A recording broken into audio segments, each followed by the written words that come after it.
Hello friend, मैं एक्समा डेंडवाल आप सबका स्वागत करता हूं आपके अपने YouTube channel nursing guide classes के अंदर। तो फ्रेंड, एक बार फिर मैं आप लोगों के राजस्थान सीएचओ एग्जाम के रिगार्डिंग इंपॉर्टेंट क्लास लेके आया हूं। आज का अपना जो टॉपिक है, आज की अपनी जो क्लास है वो कम्युनिटी हेल्थ नर्सिंग के ऊपर रहने वाली है। क्योंकि अगर आप लोगों ने राजस्थान सीएचओ का पेपर दिया है और राजस्थान सीएचओ का सिलेबस देखा है तो उसके अंदर आपकी जो कम्युनिटी है वो 50% से ज्यादा सिलेबस है वो कवर करती है। मैं कंटिन्यू अब आपकी 3 क्लास लूंगा। 3 क्लास के अंदर मोस्ट ऑफ कम्युनिटी का जो रिवीजन है वो मैं आपको करवा दूंगा। इसके अंदर मैंने वो टॉपिक इंक्लूड किए हैं जो पीछे वाले दोनों पेपर के अंदर इंपॉर्टेंट है और आपकी कम्युनिटी के जो जो सीएचओ का एग्जाम है उसमें आने की इनकी संभावना है।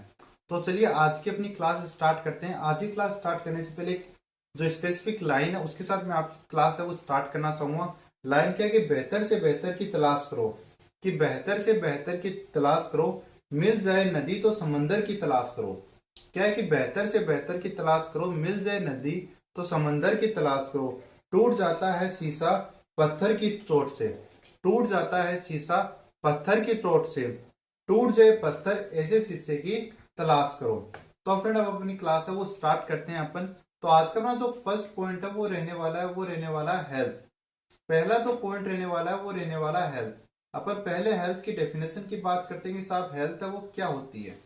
तो हेल्थ की डेफिनेशन याद करने से पहले अपन को यह पता होना चाहिए कि भाई हेल्थ की डेफिनेशन है वो दी किसने थी।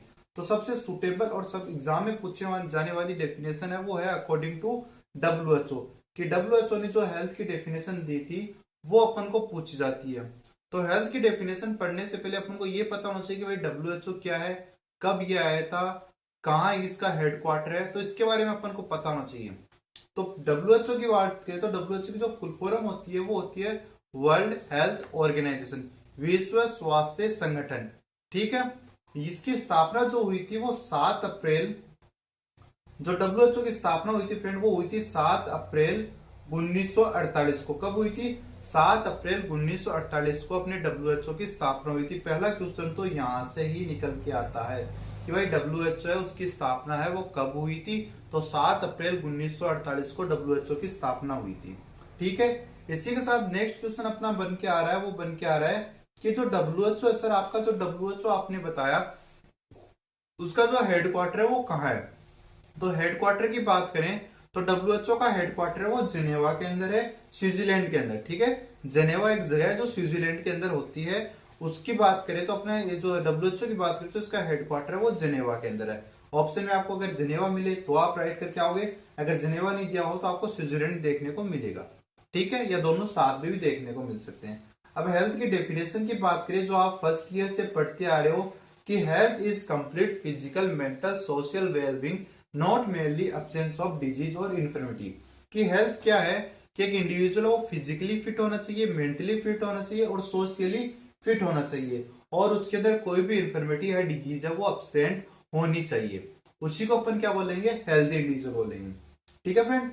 अब देन बात करेंगे, अभी अपन लोगों ने बात की कि सर जो डब्ल्यूएचओ है उसकी स्थापना 7 अप्रैल 1948 को हुई थी। तो फ्रेंड इसी कारण से प्रत्येक साल प्रत्येक वर्ष 7 अप्रैल को अपन वर्ल्ड हेल्थ डे है वो सेलिब्रेट करते हैं। तो एक क्वेश्चन यहां से ये निकल के आता है कि वर्ल्ड हेल्थ डे है वो कब बनाया जाता है। तो फ्रेंड वर्ल्ड हेल्थ डे कब बनाया जाता है? 7 अप्रैल को हर साल बनाया जाता है। अब फ्रेंड हर साल 7 अप्रैल को अपना जो डब्ल्यूएचओ होता है वो एक थीम देता है। तो उस थीम के रिगार्डिंग भी आपको क्वेश्चन पूछे जा सकते हैं कि भाई डब्ल्यूएचओ की थीम है वो क्या क्या है।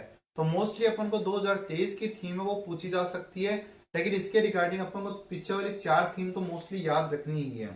तो डब्ल्यूएचओ की थीम की बात करें तो डब्ल्यूएचओ ने 2023 की जो थीम थी वो दी थी कि हेल्थ फॉर ऑल। कि डब्ल्यूएचओ कहता है कि स्वास्थ्य है वो सबके लिए है।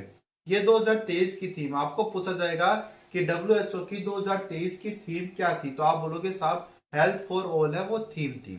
ठीक है। अगर आपसे पूछ लिया जाए कि साहब डब्ल्यूएचओ की 2023 की ना बताकर आप हमें 2022 की थीम बताए, तो फिर 2022 की थीम क्या आती है? Our planet our health. कि हमारा प्लेनेट है वो अपना हेल्थ है। मतलब अगर अपना प्लेनेट अच्छा रहेगा, साफ सुथरा रहेगा, कोई प्रदूषण नहीं रहेगा, तो अपना प्लेनेट अगर साफ सुथरा है तो अपन भी क्या रहेंगे? हेल्दी रहेंगे। ठीक है। 2000 अगर 22 की होगी बात, 2000 अगर 23 की बात करें तो 2023 में कहा गया कि building a fair and healthier world. कि एक फेयर और हेल्थियर वर्ल्ड का आप क्या करो, निर्माण करो। और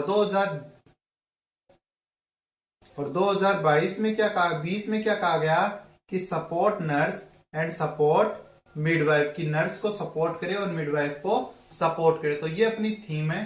तो फ्रेंड देखा जाए तो आपको दो थीम तो मोस्टली याद रखनी है। तो 2023 वाली थीम आपको याद रखनी है और एक आपको 2020 वाली थीम है वो याद रखनी है। 2023 की थीम क्या थी, हेल्थ फॉर ऑल, की हेल्थ है वो सबके लिए। 2020 की थीम क्या है, support the nurse and midwife. ठीक है फ्रेंड, आगे चलते हैं। तो आगे नेक्स्ट अगर अपन मूव करें तो नेक्स्ट आ रहा है कॉन्सेप्ट ऑफ हेल्थ। तो कॉन्सेप्ट ऑफ हेल्थ की बात करें तो मोस्टली आपको पूछा जा सकता है कि निम्नलिखित में से हेल्थ का कॉन्सेप्ट है वो कौन सा नहीं है या फिर कौन सा है। तो हेल्थ के कॉन्सेप्ट की बात करें तो फ्रेंड हेल्थ के जो कॉन्सेप्ट होते हैं वो 4 कॉन्सेप्ट होते हैं।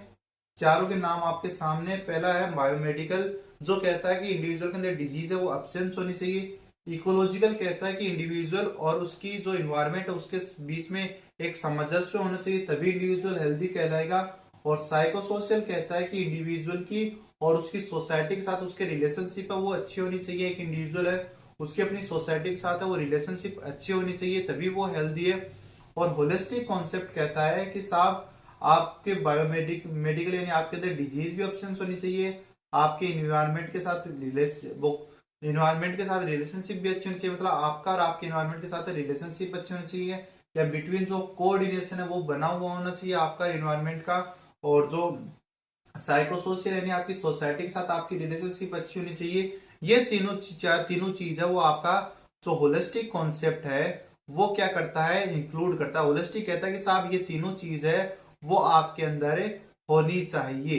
ठीक है, तो होलिस्टिक कॉन्सेप्ट ये बात कहता है। ठीक, तो फ्रेंड अब आगे बात करते हैं। तो आगे अपना जो नेक्स्ट क्वेश्चन निकल के आ रहा है वो आ रहा है डायमेंशन ऑफ हेल्थ से, कि हेल्थ के डायमेंशन है वो कितने होते हैं। तो फ्रेंड हेल्थ के डायमेंशन की बात करें तो टोटल 8 डायमेंशन होते हैं आपकी हेल्थ के। ठीक है, पहला होता है फिजिकल, दूसरा होता है सोशल, तीसरा होता है स्पिरिचुअल, चौथा होता है वोकेशनल, पांचवा होता है एजुकेशनल, छठा होता है इन्वायरमेंटल और सातवा होता है इकोनॉमिकल। फ्रेंड मैंने 8 बताए, एक जो आपका डायमेंशन वो इसके अंदर टाइप होना रह गया था वो होता है आपका मेंटल डायमेंशन। ठीक है, तो 8 डायमेंशन होते हैं, स्पिरिचुअल, सोशल, मेंटल। पहला होता है फिजिकल, दूसरा होता है सोशल, तीसरा होता है मेंटल, फिर स्पिरिचुअल, वोकेशनल, एजुकेशनल, इन्वायरमेंटल और इकोनॉमिकल। ये आपके 8 डायमेंशन होते हैं हेल्थ के। यहां तक आप लोगों को क्लियर हो चुका होगा। पहले अपने WHO के बारे में बात की, फिर अपन लोगों ने हेल्थ के डेफिनेशन के बारे में बात की, फिर अपन लोगों ने थीम के बारे में बात की कि भाई WHO की थीम क्या थी, फिर अपन लोगों ने कॉन्सेप्ट की बात कर ली, 4 कॉन्सेप्ट होते हैं, फिर अपन लोगों ने डायमेंशन की बात कर ली, डायमेंशन टोटल 8 होते हैं। ये तो अपनी नॉर्मल फिनोमेना हो गया कम्युनिटी का। अब आगे मूव करें तो आगे नेक्स्ट आता है, अब जब हेल्थ की बात कर ली तो अपन को आगे पता होना चाहिए डिजीज के बारे में, कि भाई डिजीज है वो क्या होती है। डिजीज के रिगार्डिंग भी क्वेश्चन है वो बन सकते हैं। तो पहला डिजीज के रिगार्डिंग बात आ रही है, पहले अपना टॉपिक, अब नेक्स्ट टॉपिक अपना आ रहा है वो आ रहा है, नेक्स्ट अपना जो टॉपिक आ रहा है वो आ रहा है आपकी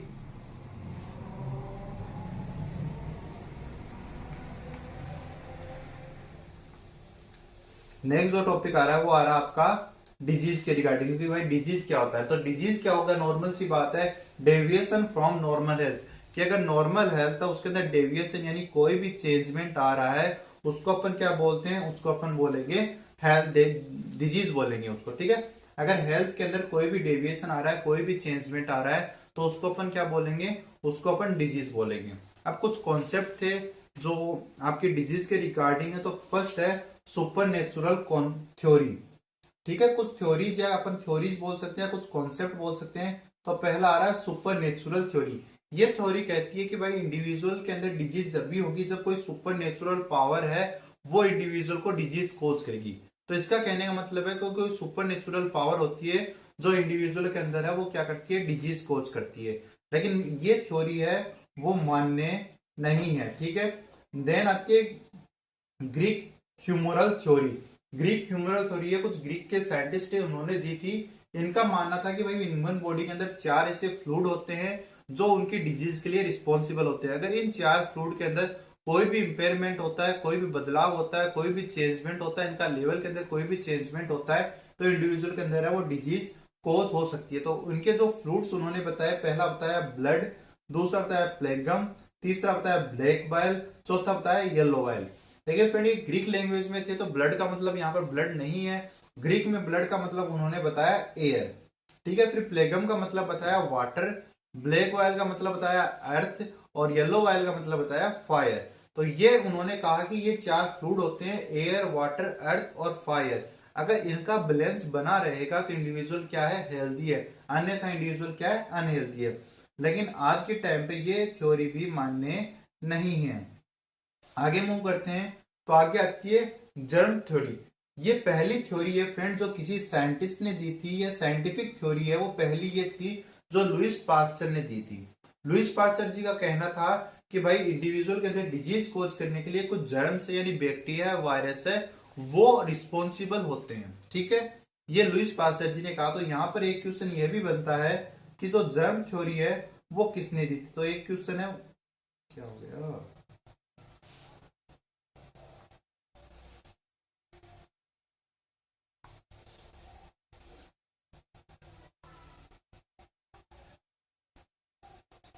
तो लुइस पास्चर जी ने क्या कहा कि भाई जो डिजीज है वो किसी न किसी बैक्टीरिया वायरस यानी किसी न किसी जर्म के कारण कोज होती है। ठीक है फ्रेंड, फिर आती है मल्टीफैक्टोरल थ्योरी। अब ये मल्टीफैक्टोरल थ्योरी क्या कहती है कि भाई इंडिविजुअल को डिजीज कोज करने के लिए जर्म्स तो रिक्वायरमेंट है, जर्म तो होते हैं, लेकिन कुछ और फैक्टर्स हैं जो रिस्पॉन्सिबल, जैसे इटियोलॉजी हो गया, रिस्क फैक्टर हो गया, पॉजिटिव एजेंट हो गए। तो ये आपकी किसने बात की, जो मल्टीफैक्टोरल थ्योरी है उसने बताया। देन आते हैं एपिडेमियोलॉजिकल ट्रेंड्स। एपिडेमियोलॉजिकल ट्रेंड्स की बात करें तो यहां से क्वेश्चन आपका बनने की संभावना है। ठीक है, यहां पर आएंगे कि फॉलोइंग में से कौन सा एपिडेमियोलॉजिकल ट्रेंड्स नहीं है, एजेंट, होस्ट या एनवायरमेंट। एपिडेमियोलॉजिकल थ्योरी कहती है कि भाई जो इंडिविजुअल में डिजीज कोज करने के लिए एजेंट का होना जरूरी है, होस्ट का होना जरूरी है और इन्वायरमेंट का होना जरूरी है। ठीक है, एजेंट है वो आपके फिजिकल भी हो सकते हैं, बायोलॉजिकल भी हो सकते हैं, मेंटल भी हो सकते हैं, किसी भी टाइप के एजेंट है वो हो सकते हैं, वो होस्ट के अंदर आएंगे और डिजीज कोज करेंगे। लेकिन होस्ट के अंदर आने में भी उनको एक सुटेबल इन्वायरमेंट की आवश्यकता होती है। ये कहती है आपकी एपिडेमियोलॉजिकल ट्रेंड या एपिडेमियोलॉजिकल थ्योरी। देन आपके एक आता है आइसबर्ग फिनोमिना। आइसबर्ग फिनोमिना की बात करें तो भाई साहब एक साइंटिस्ट थे, उन्होंने कहा कि भाई एक गिलास लेके आओ। साहब ठीक है, गिलास लेके आ गए। फिर बोला कि उसको आधा पानी से भर दो। ठीक है साहब, भर दिया। फिर उन्होंने बोला कि इसके अंदर एक आइस है यानी बर्फ है, बर्फ का टुकड़ा डाल दो। ठीक है साहब, डाल दिया। फिर उन्होंने कहा कि साहब अब आइस के अंदर आप क्या देख पा रहे हो। तो साहब हमने कहा कि इसके अंदर दो हिस्से दिख रहे हैं, एक हिस्सा है जो वो तो पानी में डूबा हुआ है, और एक हिस्सा है वो पानी के ऊपर है यानी डूबा हुआ नहीं है, फ्लोटिंग है, जो ऊपर तैर रहा है। बस साहब आप सही बोल रहे हो। फिर बोला सर ठीक है चलो हम तो सही बोल रहे हैं, लेकिन आप क्या कहना चाहते हो। तो उन्होंने कहा कि साहब जो फ्लोटिंग टिप है, ठीक है साहब है, तो वो क्या है। वो हमने बोला कि साहब वो हमें दिखाई दे रहा है। तो उन्होंने क्या कहा कि साहब फ्लोटिंग टिप है वो क्या कर रहा है,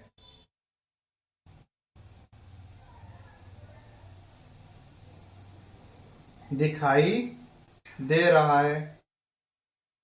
फ्लोटिंग टिप क्या है, दिखाई दे रहा है। ठीक है साहब, तो बोले जो फ्लोटिंग टिप होता है ना वो उन केस को रिप्रेजेंट करते हैं जो अपन को दिखाई देते हैं। अब दिखाई कौन से केस देते हैं, या तो सिम्टोमेटिक जो केस होते हैं वो दिखाई दे सकते हैं। ठीक है साहब, और जो अपन लोगों ने डायग्नोसिस कर लिए हैं वो दिखाई दे सकते हैं। ठीक है साहब, तो उन्होंने कहा कि फ्लोटिंग टिप है वो उन केस को रिप्रेजेंट करती है जो या तो डायग्नोस हो चुके हैं या फिर जो पेशेंट है वो सिम्टम्स है वो शो कर रहे हैं। तो ऐसे केस को फ्लोटिंग टिप है वो रिप्रेजेंट करती है। ठीक है साहब, फिर आपने पूछा कि साहब जो सबमर्ज एरिया यानी जो डूबा हुआ है वो किसको रिप्रेजेंट करेगा। साहब वो उनको रिप्रेजेंट करेगा जो साइन एंड सिम्टम्स शो नहीं कर रहे हैं या फिर अपन को दिखाई नहीं दे रहे हैं। ठीक है, तो हमने पूछा साहब जो केस नामक चीज होती है वो किस में आएगी। तो साहब केस है वो फ्लोटिंग टिप में आएगी। और साहब जो कैरियर है वो किस में आएगा। तो साहब कैरियर है वो सबमर्ज पोर्शन में आएगा। ठीक है, तो सबमर्ज पोर्शन का मतलब क्या हो गया, वह केस दो दिखाई नहीं दे रहे हैं, यानी अपन कह सकते हैं साइन एंड सिम्टम्स है वो शो नहीं कर रहे हैं। और ये क्या है, साइन एंड सिम्टम्स है वो क्या कर रहे हैं, शो कर रहे हैं। ठीक है, तो ये आइसबर्ग फिनोमिना का कहना था। ठीक है साहब, यहां पर आइसबर्ग फिनोमिना कंप्लीट हो गया। ठीक है। अरे यहाँ पर एक चीज और आपसे पूछी जा सकती है कि साहब जो आइसबर्ग फिनोमिना है उसमें जो आपके फ्लोटिंग ट्यूब वाले केस है वो कौन आइडेंटिफाई करा, तो साहब डॉक्टर आइडेंटिफाई करेंगे। ठीक है। जो क्लिनिशियंस होते हैं वो आइडेंटिफाई करेंगे। ठीक है। और सबमर्ज होते हैं वो कौन करेंगे, जो कम्युनिटी के अंदर ड्यूटी करेंगे वही करेंगे। ऑब्वियसली वहां जाएंगे, चेक करेंगे, चेक करने के बाद अपन को पता चलेगा कि वो साइन सिम्टम्स शो कर नहीं रहे, तो अपन को पहले उनको चेक करना पड़ेगा, उनका डायग्नोसिस करना पड़ेगा, तब जाके अपन को पता चलेगा। तो साहब वो कौन करेंगे, कम्युनिटी हेल्थ ऑफिसर है, वो जाकर आप करेंगे इनको शो। ठीक है, इनको आइडेंटिफाई करेंगे। देन आता है डिजीज साइकिल, कि डिजीज है वो कैसे कैसे ग्रो करती है। तो साहब डिजीज साइकिल है उसकी आपको 6 स्टेप है वो देखने को मिलेगी। 6 स्टेप की अगर अपन बात करें तो आपके सामने है। पहला आता है इंक्यूबेशन पीरियड आता है, फिर प्रोड्रोमल फेज आती है, फिर फास्टिजियम आती है, फिर डिफर्वेशन आती है, फिर कन्वर्जन आती है और फिर डिक्लाइन आती है। ठीक है साहब, नाम तो अपन लोगों को याद हो गए, लेकिन इनके बीच में होता क्या है वो चीज बात करें तो इधर आपको एक डायग्राम दिखाई दे रहा है, मैं उसके ऊपर कुछ नंबरिंग कर रहा हूं। First, second, third, fourth, fifth और सिक्स्थ। ये हो गया आपके 6 स्टेज। मैंने 6 स्टेज के नंबर लिख दिए। फर्स्ट नंबर वाली इंक्यूबेशन है, सेकंड नंबर वाली प्रोड्रोमल है, थर्ड नंबर वाली है वो फास्टिजियम है, फोर्थ नंबर वाली डिफर्वेशन है और फिफ्थ नंबर वाली कन्वर्जन है और सिक्स नंबर वाली है वो डिक्लाइन है।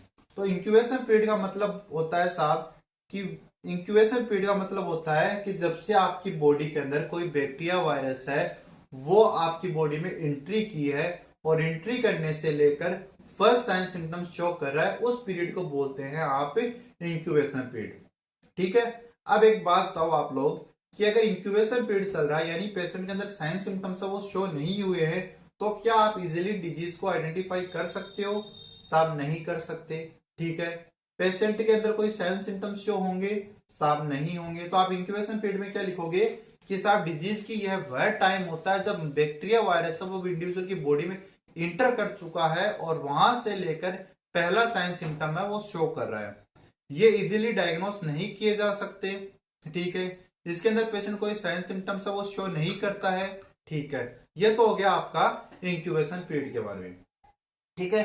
देन आपको ये स्टेज दिख रही है जहां मैंने 2 नंबर लगाया है, इसको अपन बोलते हैं प्रोड्रोमल। तो प्रोड्रोमल में क्या होती है, डिजीज है वो अपनी ग्रोथ करती है। पहली लाइन क्या लिखोगे साहब, ये डिजीज है इसके अंदर ग्रोथ करती है।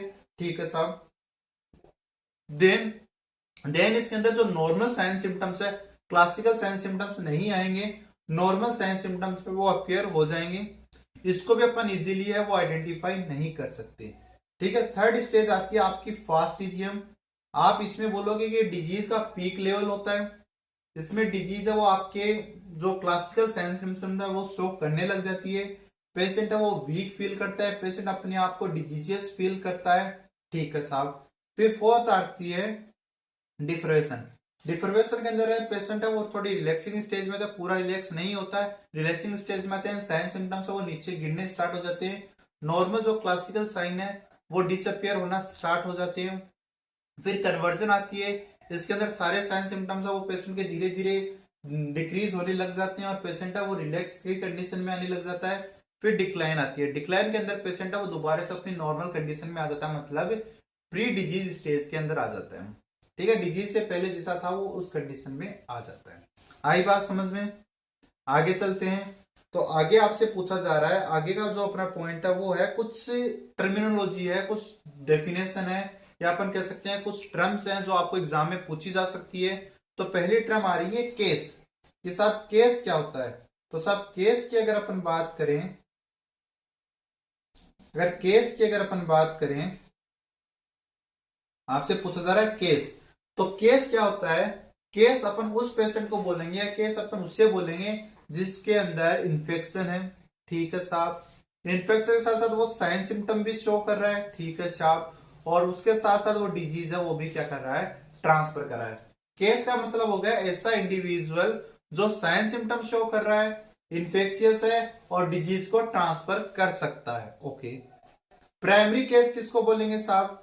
प्राइमरी केस उसे बोलेंगे जो फर्स्ट इन्फेक्टेड पर्सन है, पहली बार कोई जिस डिजीज से इन्फेक्टेड हुआ उसको अपन बोलेंगे साहब ये क्या है, प्राइमरी केस है। ठीक है। Okay. Secondary case, secondary case अपन उससे बोलेंगे जिसको फर्स्ट सेकेंड टाइम अगर इन्फेक्शन हुआ, मतलब प्राइमरी केस तो वो हो गया जो फर्स्ट टाइम इन्फेक्टेड हुआ। मान लो कोई ए इंडिविजुअल था, वो किसी ए डिजीज से इन्फेक्टेड हुआ, ठीक है, वो अपना प्राइमरी केस हो गया। फिर उसी डिजीज से कोई बी इंडिविजुअल डिजीज से ग्रसित हो गया, तो वो अपना हो गया सेकेंडरी केस। ठीक है, ओके। अब मैं थोड़ा लैपटॉप को चार्ज लगा देता हूँ, फिर अपन आते हैं दोबारा क्लास के अंदर। फिर से क्लास के अंदर आ गए। तो प्राइमरी केस, सेकेंडरी केस के बारे में अपन लोगों ने बात कर ली है।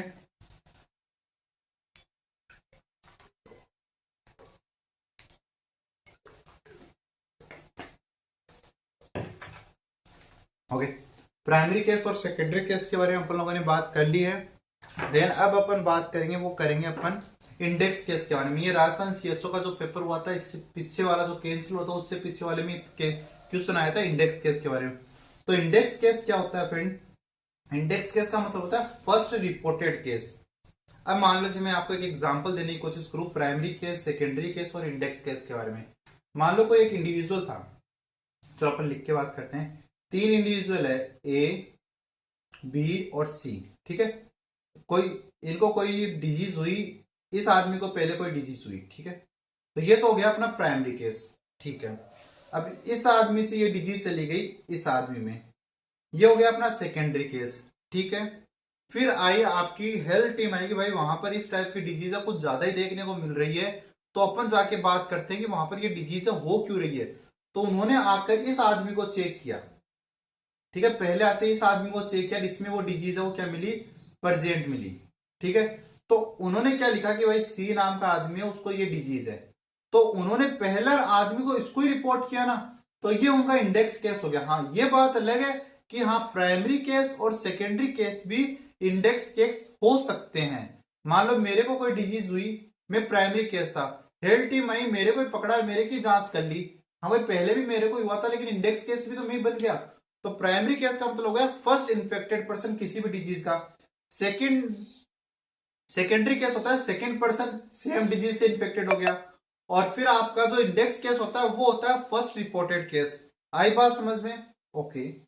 देन आता है आपका कैरियर। कैरियर होता है वो इन्फेक्टेड होता है, और डिजीज है वो क्या कर सकता है, ट्रांसमिट करता है, बट उसमें साइन सिम्टम्स है वो शो नहीं होते हैं। केस की बात की थी, केस के अंदर ऐसा इंडिविजुअल जिसके अंदर इन्फेक्शन है, साइन सिम्टम्स दिखा रहा है, देन वो डिजीज ट्रांसफर कर रहा है, ठीक है। कैरियर की बात की, इन्फेक्टेड है, डिजीज ट्रांसफर कर रहा है, लेकिन साइन सिम्टम्स है वो शो नहीं कर रहा है। तो अब आप लोगों के लिए एक क्वेश्चन है कि भाई बताओ केस ज्यादा डेंजरस है या फिर आपका जो कैरियर है वो ज्यादा डेंजरस है, बताओ। तो ऑब्वियसली अपना कैरियर है वो सबसे ज्यादा डेंजरस होगा, क्योंकि अपन को पता है कि वो इंडिविजुअल अपन को हार्म पहुंचा सकता है, अपन उसके पास जाएंगे क्यों। अब कोई पीठ पीछे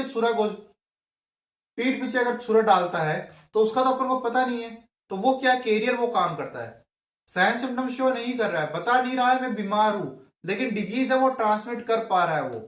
दूसरी बात, जो केस होगा वो आपका किस में रहेगा, फ्लोटिंग टिप में रहेगा, क्योंकि डायग्नोस्ड है, आइडेंटिफाई है, साइन सिम्टम शो कर रहा है। और कैरियर है वो क्या रहेगा, फ्लो उसमें रहेगा, सबमर्ज में रहेगा। क्यों? क्योंकि ये साइन सिम्टम शो नहीं कर रहा है, अनडायग्नोस्ड है, ठीक है। आगे प्रस्थान करते हैं। तो आगे प्रस्थान करने पर अपना टॉपिक आ जाता है वही कुछ दोबारा से अपनी कुछ टर्मिनोलॉजी आ रही है। तो पहला आ रहा है इंसिडेंस।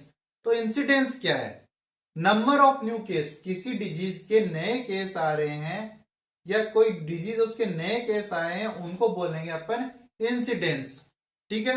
और ये एक रेट होती है। अब रेट क्या होती है वो अपन आगे बात करेंगे कि भाई रेट किसको बोलेंगे, जब अपन एपिडेमियोलॉजी पढ़ेंगे तब जाके बात करेंगे कि भाई रेट अपन किसको बोलते हैं, न्यूमेरिकल क्या होता है, इसमें डिनोमिनेटर क्या होता है, दोनों के अंदर रिलेशनशिप होती है कि नहीं होती, इनको मल्टीप्लाई किससे करते हैं, कौन कौन से रेट होते हैं, कौन कौन से रेशियो होते हैं, प्रपोर्शन कौन से होते हैं, वो आगे अपन बात करेंगे, ठीक है। फिर अपन बात करते हैं प्रिविलेंस के बारे में। तो प्रिविलेंस का मतलब होता है new case plus old case, ठीक है। और अगर अपन को ये पता लगाना हो कि किसी सोसाइटी के अंदर डिजीज क्या प्रेजेंट है, तो अपन प्रिविलेंस का यूज करते हैं। ये प्रपोर्शन होता है, ठीक है। आगे बात करें तो आगे बात आता है इराडिकेशन और एलिमिनेशन। दो टाइप होते हैं, इराडिकेशन और एलिमिनेशन। तो आप लोग इससे याद रख सकते हो कि अपन लोगों को ये पता है कि चिकन पॉक्स है वो क्या हो चुका है, इराडिकेट हो चुका है। इराडिकेट का मतलब होता है फ्री फ्रॉम डिजीज, कि डिजीज को अपन लोगों ने निरस्त कर दिया, बंद कर दिया, खराब कर दिया, उसको काट दिया, वो गायब कर दी, मतलब टीयर आउट फ्रॉम रूट, कि उसको जड़ से खत्म कर दिया अपन लोगों ने, तो वो होता है इराडिकेशन। इराडिकेशन को ऐसे नहीं पूछा जाएगा व्हाट इज इराडिकेशन, आपको बोला जाएगा इराडिकेशन क्या है, फिर नीचे ऑप्शन में दिया जाएगा डिजीज और उसका पॉजिटिव एजेंट है वो क्या है, प्रेजेंट नहीं है। इराडिकेशन का मतलब हो गया कि भाई वो डिजीज तो है ही नहीं, लेकिन उसका पॉजिटिव एजेंट है, डिजीज को कोज करने वाला एजेंट है, वो भी अब दुनिया में प्रेजेंट नहीं है, उसको कहते हैं अपन इराडिकेशन। एग्जाम्पल की बात करें तो आप स्मॉल पॉक्स का ले सकते हो यहाँ पर एग्जाम्पल, ठीक है। एलिमिनेशन की बात करें तो सर एलिमिनेशन होता है उसको अपन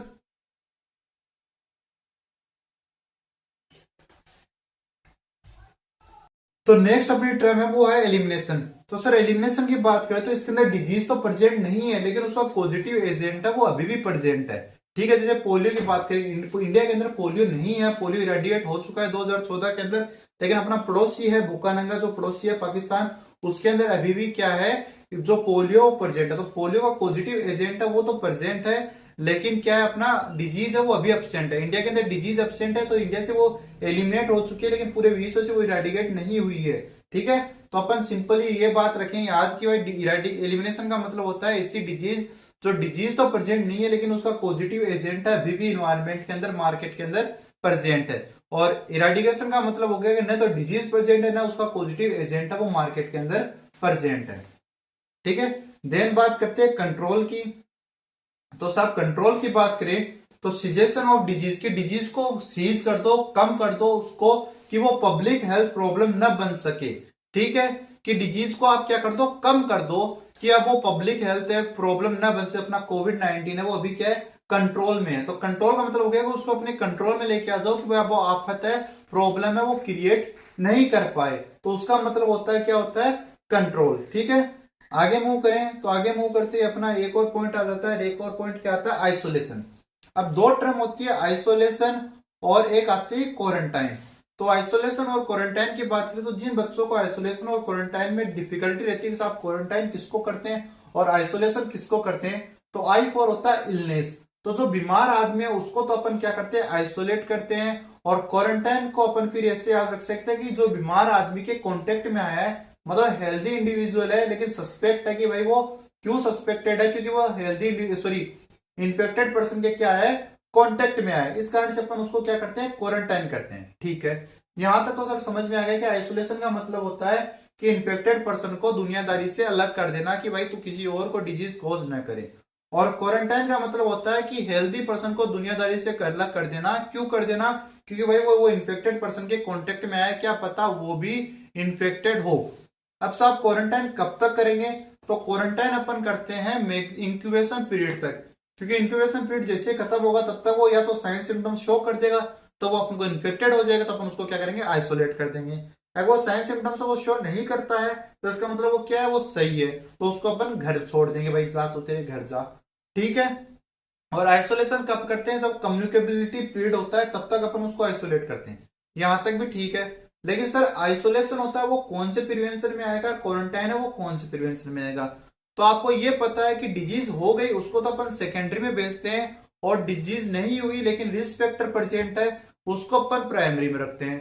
तो आइसोलेशन वाले को डिजीज हो चुकी है इस कारण से वो भाग जाएगा सेकेंडरी प्रिवेंशन में, और क्वारंटाइन वाला है उसको डिजीज नहीं हुई है, वो अपने डाउट में, उसको रिस्क फैक्टर प्रेजेंट है लेकिन उसको डिजीज है वो नहीं हुई है, तो डिजीज नहीं हुई है इस कारण से वो प्राइमरी में ही टिका रहेगा, वो सेकेंडरी में नहीं जाएगा। जैसे ही उसको डिजीज हो जाएगी उसको अपन भगा देंगे किसमें, सेकेंडरी लेवल ऑफ प्रिवेंशन में। आगे secondary level, primary level, tertiary level और प्रीमोडियल लेवल ऑफ प्रिवेंशन अपन पढ़ने वाले हैं। तो नेक्स्ट टर्म आ जाती है वो आ जाती है अपनी सर्विलेंस। तो सर्विलेंस की बात करें तो it is a ongoing process, ये एक प्रोसेस है जिसके अंदर अपन डाटा कलेक्ट करते हैं, डाटा का एनालिसिस करते हैं, इंटरप्रिटेशन करते हैं और इवैल्यूएशन ऑफ डाटा करते हैं। आई बात समझ में, ठीक है साहब। कुल मिला के ये बात है कि जो सर्विलेंस होता है उसके अंदर अपन डाटा इकट्ठे करते हैं, डाटा की जांच करते हैं, उनका इवैल्यूएशन करते हैं, ठीक है। अब डाटा कौन से होंगे, ऑब्वियसली हेल्थ रिलेटेड डाटा होंगे। अब सर्विलेंस होता है वो आपका साहब 3 टाइप का होता है। अब 3 टाइप कौन कौन से, एक्टिव है, पैसिव है और है आपका सेंटिनल। एक्टिव का मतलब हो गया मेहनत करनी पड़ेगी, हेल्थ केयर प्रोवाइडर को कम्युनिटी में जाना पड़ेगा और वहां से डाटा है वो इकट्ठे करने पड़ेंगे। उसको क्या करना पड़ा, मेहनत करनी पड़ी, एक्टिविटी करनी पड़ी। ठीक है, तो वो तो हो गया एक्टिव। पैसिव का मतलब हो गया नालायक है, बैठा है, कम्युनिटी पोस्टिंग पे बैठा है, काम नहीं करने वाला है, हॉस्पिटल में बैठा है, बोल रहा है कम्युनिटी वाले आप आओगे मैं तो जांच करूंगा, यहीं पर आके बता दूंगा कि आपको कोई दिक्कत है या नहीं है। मतलब कम्युनिटी के लोग हैं यानी पीपुल है, वो खुद आपके हेल्थ केयर प्रोवाइडर के पास आ रहे हैं और डाटाज दे रहे हैं, वो हो जाएगा पैसिव। सेंटिनल का मतलब होता है कम्युनिटी के अंदर जो हिडन केस है उनकी जांच करोगे, जो छुपा रुस्तम है, जो पीठ में छुरा घोंपते हैं उनकी आप जांच करोगे, ऐसी डिजीज की जांच करोगे जो लुकी हुई है, छिपी हुई है, उनके अपन क्या करेंगे, जांच करेंगे। आई बात समझ में? तो बात समझ में आई तो आगे चलते हैं। आगे चलने के बाद अपन को क्या मिल जाता है, एंडेमिक मिल जाती है। साहब एंडेमिक क्या होती है, तो साहब एंडेमिक के आगे एंड आ रहा है, एंड का मतलब होता है अंत। तो अंत का मतलब हो गया ऐसी डिजीज जिसका कोई अंत ही नहीं है, बोला जाए तो कांस्टेंट प्रेजेंट है एक पर्टिकुलर जियोग्राफिकल एरिया में, उसको तो बोलोगे एंडेमिक। एपिडेमिक का मतलब है अनयूजुअली अकरेंस ऑफ डिजीज, अचानक है वो डिजीज अकर हो गई, ठीक है, उसको बोल दिया आपने एपिडेमिक। पेंडेमिक का मतलब हो गया कि पूरे विश्व में यानी इंटरनेशनली क्रॉस कर गई, उसका वीजा बन गया, पासपोर्ट बन गया और वो एक देश से दूसरे देश भग गई, ठीक है। स्पोर्डिक का मतलब होगा इरेगुलर मैनर में, कभी किधर उछल रही है कभी किधर उछल रही है। अपन ने बात की बोले पहले तो डिजीज यहां हो गई, पता चला 10 दिन बाद में कहीं दिल्ली में चली गई, दिल्ली में जांच की तो पता चला मुंबई में चली गई, तो उछल उछल के इधर उधर भग रही है, उसको बोलते हैं अपन स्पोर्डिक डिजीज, ठीक है। आई बात समझ में?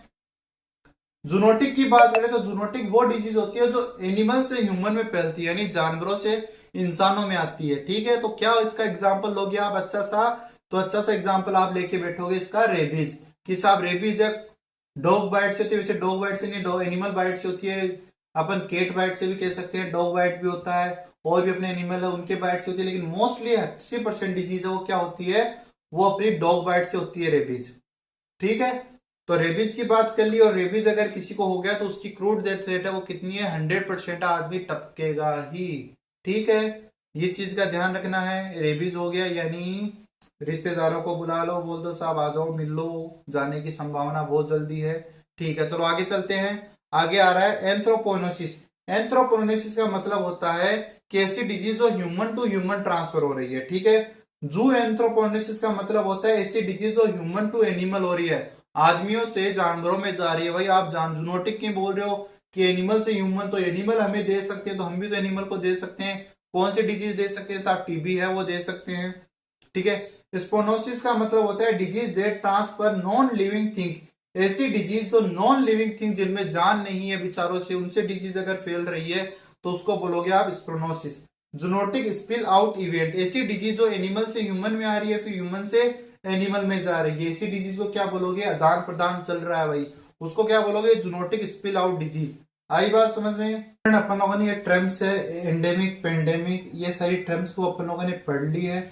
आई होप आप लोगों को ये टर्म्स है वो याद हो गई होगी और समझ में आ गया होगा। अगर आपको क्लास अच्छी लगी तो फ्रेंड क्लास को लाइक जरूर कर दें, और क्लास अच्छी लगे तो अपने फ्रेंड्स को भी जरूर शेयर करें। आगे अपन प्रस्थान करते हैं, और आगे अपने पास जो पॉइंट आ रहा है वो आ रहा है आपका सुलेमान इंडेक्स। तो सुलेमान इंडेक्स पढ़ने से पहले मैं आपको एक लाइन जो मेरे को याद आ गई वो सुनाना चाहूंगा, कि मुश्किलों से भाग जाना आसान होता है मेरे दोस्त, कि मुश्किलों से भाग जाना आसान होता है मेरे दोस्त, हर पहलू जिंदगी का इम्तिहान होता है। डरने वाले को मिलता नहीं कुछ जिंदगी में, लड़ने वालों के कदमों में जहान होता है। तो फ्रेंड आपको कभी भी हार नहीं माननी है, मेहनत करते रहना है। जितना आप मेहनत करोगे उतनी जल्दी आपको अपनी सफलता मिलेगी और उतनी जल्दी आप सक्सेस रहोगे। अगर आप अपने किसी चीज से, किसी टॉपिक से, किसी एग्जाम से डर जाओगे तो फिर आपको कुछ भी नहीं मिलेगा। चलिए तो आगे चलते हैं सुलेमान इंडेक्स के बारे में। तो सुलेमान इंडेक्स है वो क्या बोलती है, सुलेमान इंडेक्स बोलती है कि it represent disability free life, कि ये क्या रिप्रेजेंट करती है, डिसेबिलिटी फ्री लाइफ रिप्रेजेंट करती है, बर्डन फ्री लाइफ को रिप्रेजेंट करती है। नीचे एक टर्म आती है डेली डिसेबिलिटी एडजस्टमेंट लाइफ, यानी कहने का मतलब है कि एक इंडिविजुअल मान लो 50 साल का है, ठीक है, और 20 साल की या 30 साल की उम्र में मान लो उसको कोई डिजीज हो गई, ठीक है। तो 50 जब वो 30 साल से पहले यानी 1 साल से लेके 30 साल तक तो उसकी क्या थी, वो सुलेमान इंडेक्स थी, मतलब उसको कोई भी डिजीज नहीं थी, यानी वो डिसेबिलिटी फ्री लाइफ थी उसकी, ठीक है। और 30 साल बाद में वो जितनी भी जिंदगी जी रहा है वो क्या उसकी डेली है, यानी डिसेबिलिटी लाइफ ईयर है। तो वो डिसेबिलिटी के साथ क्या कर रहा है, एडजस्ट कर रहा है, तो वो तो है उसकी डेली। और 30 साल से पहले की जो थी वो क्या उसकी सुलेमान इंडेक्स है, डिसेबिलिटी फ्री लाइफ है। ठीक है, आगे मूव करते हैं अपन। तो आगे मूव करते हैं तो आगे एक पॉइंट आ जाता है आपका, आगे मूव करते हैं तो आगे आता है SDI, human developmental index. Human developmental index है वो किसके द्वारा दी जाती है, तो UNDP, United national development programme के द्वारा दी जाती है। ठीक है, ह्यूमन डेवलपमेंट जो एसडीआई होती है वो यूएनडीपी देता है। यूएनडीपी की फुल फॉर्म क्या है, यूनाइटेड नेशनल डेवलपमेंटल प्रोग्राम। कब आया था, 1965-67 में ये आया था। देन आपको ये पूछा जा सकता है, यहां से क्वेश्चन बनता है कि life standard compare with other country, दूसरी कंट्री के साथ अगर आपको लाइफ स्टैंडर्ड है वो कंपेयर करना है तो आप क्या यूज करोगे। तो अपन बोलेंगे सर एसडीआई अपन यूज करते हैं, ह्यूमन डेवलपमेंटल इंडेक्स है वो यूज करते हैं। इसके अंदर जो मिनिमम स्कोर होता है वो 0 होता है, मैक्सिमम स्कोर होता है वो 1 होता है। टूल की बात करें तो लाइफ एक्सपेक्टेंसी एट बर्थ, ये इसके टूल्स होते हैं, मतलब जो यूएनडीपी है ये असेस करता है, फिर जो स्कोर है वो देता है। तो इसके अंदर 3 टूल है, life expectancy at birth, income per capita जिसको अपन जीडीपी भी बोल सकते हैं, लिटरेसी रेट। ये 3 चीजों को ये असेस करता है कि उस देश की जो जीडीपी है वो कितनी है, लिटरेसी रेट कितनी है, और expanded at birth, life expanded at birth वो कितनी है, कितने बच्चे हैं जो डिलीवरी के बाद में जी रहे हैं मर रहे हैं, वो चीजों को ये नोटिस करके डाटा देता है। ठीक है, इसके बाद में एक नेक्स्ट क्वेश्चन बनता है कि भाई इंडिया की रैंक कितनी है। तो इंडिया की रैंक है वो 132वीं रैंक है। ठीक है, और स्कोर की बात करें तो 0.633 इंडिया का क्या है, स्कोर है। ठीक है, देन आगे बात करते हैं अपन। तो आगे अपना जो क्वेश्चन आ जाता है वो आता है mode of transmission. Mode of transmission की बात करें तो मोड ऑफ ट्रांसमिशन है फ्रेंड 2 टाइप का होता है, एक डायरेक्ट मोड ऑफ ट्रांसमिशन होता है, एक इनडायरेक्ट मोड ऑफ ट्रांसमिशन होता है। एक होता है डायरेक्ट और एक होता है इनडायरेक्ट। डायरेक्ट की बात करें तो डायरेक्ट के अंदर आपको मोस्टली यही क्वेश्चन पूछा जाएगा कि भाई डायरेक्ट मोड ऑफ ट्रांसमिशन कौन सा है, इनडायरेक्ट कौन सा है। तो आप ये बात याद रख लेना कि 6 होते हैं वो डायरेक्ट है, उनके नाम याद रख लो आप, जैसे ड्रॉपलेट है, खांसी से छींकने से ड्रॉपलेट अपने बाहर निकलते हैं, तो उससे अगर इन्फेक्शन हो रहा है तो वो ड्रॉपलेट, क्योंकि मैंने छींका, सामने वाला इंडिविजुअल था उसके रेस्पिरेटरी रेट में चले गए, उसने जो ब्रीथ की उसके द्वारा चले गए, तो डायरेक्ट कॉन्टेक्ट हुआ भी नहीं। डायरेक्ट का मतलब हो गया जो इन्फेक्शन देने वाला और इन्फेक्शन लेने वाला डायरेक्ट कांटेक्ट में आ रहे हैं। ठीक है, डायरेक्ट हो गया, सेक्सुअली हो गया, क्लोज फिजिकल कांटेक्ट से हो गया, स्किन से हो गया, जैसे आप स्किन की बात करें तो डॉग बाइट वाला ले सकते हो आप। ठीक है, कंटामिनेटेड सोइल से हो गया। ठीक है, और आपके ट्रांसप्लेसेंटल हो गया। ठीक है, तो ये 6 होते हैं वो आपके डायरेक्ट कांटेक्ट में होते हैं। इनडायरेक्ट की बात करें तो व्हीकल वोन हो सकता है और वेक्टर वोन हो सकता है। ठीक है, ये चीज होती है जैसे फूड वोन हो गया, मिल्क वोन हो गया, ये सारे आपके एयर वोन हो गया, ये सारे आएंगे आपके व्हीकल वोन में। और वेक्टर वोन में जैसे आपका मॉस्किटो हो गया, तो ये सारे रहेंगे आपके मोड ऑफ ट्रांसमिशन। जहां जहां से क्वेश्चन बनते हैं वो चीजें मैंने नोटिस किए, इसके ज्यादा मेरे को एडिशनल चीज है वो नोट नहीं की है। लेवल ऑफ प्रिवेंशन आज की क्लास का ये लास्ट पॉइंट रहेगा फ्रेंड, लेकिन आज ही आपकी 2 क्लास अपलोड होगी क्योंकि क्लास बड़ी लेंथी हो जाएगी मेरे हिसाब से। क्लास में भी आपकी क्लास करीबन 35 से 40 मिनट की क्लास होगी ये, तो नेक्स्ट क्लास भी मैं इसी के साथ अपलोड कर दूंगा। ठीक है, लेकिन आपकी 35 मिनट की है, 2 क्लास हो जाएगी। नेक्स्ट बात करें लेवल ऑफ प्रिवेंशन की। लेवल ऑफ प्रिवेंशन की बात करें तो फ्रेंड लेवल ऑफ प्रिवेंशन है वो 4 टाइप का होता है। प्रीमोडियल प्रिवेंशन, ठीक है, प्राइमरी प्रिवेंशन, सेकेंडरी प्रिवेंशन और टर्सरी प्रिवेंशन। ठीक है, प्रीमोडियल की बात करें तो इसके अंदर है रिस्क फैक्टर है वो प्रेजेंट नहीं होता है, यानी रिस्क फैक्टर वो अब्सेंट होता है। कोई भी डिजीज कोज करने वाला कारक है प्रेजेंट नहीं होता है। एग्जाम के अंदर आपको क्वेश्चन पढ़ना है कि भाई कोई डिजीज इसके अंदर रिस्क फैक्टर आपको बताया गया है या नहीं है। अगर रिस्क फैक्टर के बारे में कोई जिक्र नहीं है, रिस्क फैक्टर एब्सेंट दिखाया जा रहा है, यानी वो प्रीमोडियल प्रिवेंशन में आएगा। ठीक है, प्राइमरी प्रिवेंशन की बात करें तो प्राइमरी प्रिवेंशन के अंदर रिस्क फैक्टर है वो प्रेजेंट होता है, लेकिन आपकी डिजीज है वो एब्सेंट होती है। यानी आपको बोला जाएगा कि डिजीज कोज करने वाला तो प्रेजेंट है लेकिन डिजीज है वो नहीं हुई है। जैसे एक क्वेश्चन आया था, मेरे को क्वेश्चन अच्छे से याद नहीं है, लेकिन ये पूछा गया था कि कोई ओल्ड एज का इंडिविजुअल है, वो किसी डिजीज से बचने के लिए दवाई ले रहा है, तो वो डिजीज से बचने के लिए दवाई दे रहा है, उस डिजीज के होने के चांसेस हैं उसके अंदर, तो वो प्राइमरी प्रिवेंशन में है क्योंकि वो डिजीज से बचने के लिए दवाई ले रहा है, ना कि उसको डिजीज हो गई है। ठीक है, शायद कुछ कैल्शियम की टेबलेट के रिगार्डिंग कुछ क्वेश्चन था। ठीक है, सेकेंडरी लेवल ऑफ प्रिवेंशन की बात करें तो इसके अंदर डिजीज है वो प्रेजेंट हो चुकी है, और टर्सरी की बात करें तो डिजीज है वो पीक लेवल के ऊपर है। ठीक है, तो ये चीज आपको ध्यान रखनी है, डिजीज प्रेजेंट है यानी आपको सेकेंडरी लेवल में आप क्या करोगे, अर्ली डायग्नोसिस और ट्रीटमेंट करोगे। ठीक है, प्राइमरी के अंदर आप क्या करोगे, उसको हेल्थ एजुकेशन दे दोगे। ठीक है, कॉन्ट्रासेप्टिव मेथड के बारे में बताओगे, क्योंकि जो सेक्सुअल ट्रांसमिटेड डिजीज है या वो होने की खतरा है, इस कारण से आप रिस्क फैक्टर तो प्रेजेंट है, लेकिन आप उसको क्या बोलोगे, आप कंडोम वगैरह यूज लो जिससे आपको सेक्सुअल ट्रांसमिटेड डिजीज है वो नहीं होगी। ठीक है फ्रेंड, और देन आप हेलमेट बियर करने के लिए बोल सकते हो, एक्सीडेंट होने का खतरा है तो आप हेलमेट यूज लोगे तो एक्सीडेंट हो भी जाए तो आपको चोट नहीं लगेगी, यानी डिजीज वो आपके अंदर अकर नहीं होगी। ठीक है, और प्री मॉड्यूल के अंदर क्या बोलोगे आप, उसके अंदर भी मास एजुकेशन आप दे सकते हो। ठीक है, प्राइमरी में आप बोलोगे कि मॉस्किटो जो नेट है उसका यूज करो, क्योंकि मच्छर है तो आपको काट सकते हैं तो डिजीज हो जाएगी, तो मॉस्किटो नेट है, मॉस्किटो क्रीम है, उसका यूज करो। ठीक है, और आपके सामने एक चीज ये आपको यहाँ पर नोटिस करने को मिलेगी कि भाई ये आपको चीज है पूछी जाएगी, आपको ये चीजें यहाँ पर पूछी जा सकती है कि भाई ये फॉर्मेट बताओ आप। तो पहला आप क्या बोलोगे, डिजीज होती है, डिजीज के कारण इंपेयरमेंट होता है, कोई भी डिजीज उसका इंपेयरमेंट होगा, फिर डिसेबिलिटी आएगी, आपको काम करने में प्रॉब्लम होगी, और फिर हैंडीकैप यानी लाइफ लॉन्ग है वो प्रॉब्लम आपके अंदर आ जाएगी। ठीक है, तो ट्रस्टरी के अंदर हैंडीकैप को अपन इंक्लूड करते हैं, ये चीज का भी आपको ध्यान रखना है। ये जो फ्लो है या ये जो सीक्वेंस है ये आपको याद रखना है। ठीक है, देन चलो अपन यहां तक आज क्लास के अंदर इतना ही पढ़ेंगे।